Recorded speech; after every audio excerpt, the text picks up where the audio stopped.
Grabe mga kababayan, reaksyon na natin to. Itong masakit na mga sinabi dito ni Senator Rapi Tulfo mga kababayan na kung saan sumagot din po sa kanya itong si Ortonio at sinabi ni Ortonio na offend daw po siya. So ito mga kababayan, panoorin natin, reaksyon na natin to. So again, it defies logic. Hindi po kapani-paniwala ang mga pinagsasabi mo. Sir, for me, it really defies logic. Sayang po yung pagkatalino mo rito. Nasira po yung pagiging isang matalinong tao. Nakakaya po dun sa mga eskwelahan na kung saan ka nag-aral at nag-graduate. Because ngayon, pinakita mo na nagsasalita ka na para kang, sorry sir, nagtatanga-tangahan. Salamat po sir.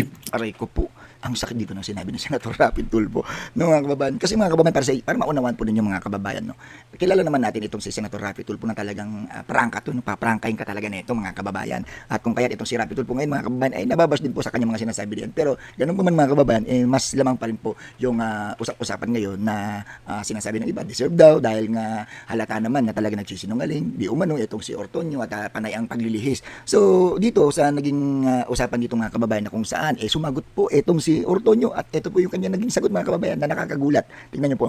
Pasensya na sir. Your Honor, with all due respect, Your Honor, I personally take offense of that comment, sir. Oh. I actually just did my duty, sir.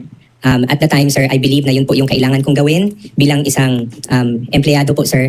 And I did my work, sir, based on what was tasked of me, sir, including the limitations that I can do to the duty that I will be doing, So sir. you're talking about limitation, ikaw ang Deputy COS, and then malapit ka kay VP Sara, and then pirma mo ang nakasaad doon sa AOM. So karapatan mo po magtanong. Okay? Now, you're talking about taking offense. Paano naman po yung mga taong bayan? They're being offended sa paglulustay nyo ng pera. Lumilita na parang dinulustay ang pera dito eh. Pera ng taong bayan po ito ang pinag-uusapan natin. If you're taking offense, mas lalo pong offended ang napakaraming Pilipino ngayon. Kasi hindi mo pa nagbibigyan tamang sagot. Pero kung naibigay mo ng magandang sagot, logical na sagot, then mawawala po yung sama ng loob ng taong bayan sa inyo.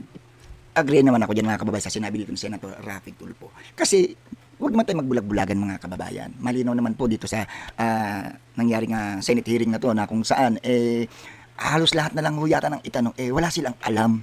Wala silang kinalaman at ang lagi tinuturo nila dito ay sila chika. Pero kung titignan natin yung posisyon nila sila ang may saklaw, di ba? Sila ang nag-audit, sila ang pumipirma.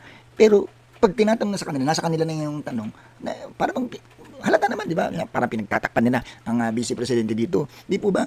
O bakit hindi nila masagot ng diretsa? Di ba? Ang dami yung paligoy-ligoy. Kesyo wala raw silang kinalaman dahil nga raw pong itong si VP Sara, ang inatasan niya raw dito sila chika. Pero malinaw naman mga kababayan na itong sila chika ay hindi banded dito sa paghawak ng pera ng itong confidential fund.